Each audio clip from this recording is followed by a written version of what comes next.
Mazungumzo nyeti kati ya Irani na Marekani yanaendelea ndani ya hoteli ya Serena jijini Islamabad, Pakistan, yakivuta uangalizi mkubwa wa kimataifa.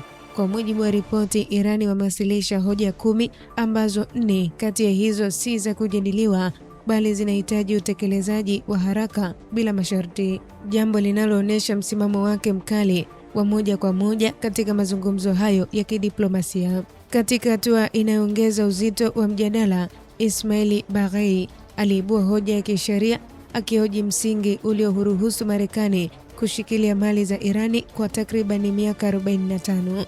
Swali hilo limeibua mjadala mpana kuhusu sheria ya kimataifa na haki za kifedha za nchi, likihitaji majibu ya kina kutoka upande wa Marekani kupitia mpatanishi ambaye ni Waziri Mkuu wa Pakistani anayesimamia mchakato wa mawasiliano kati ya pande hizo mbili.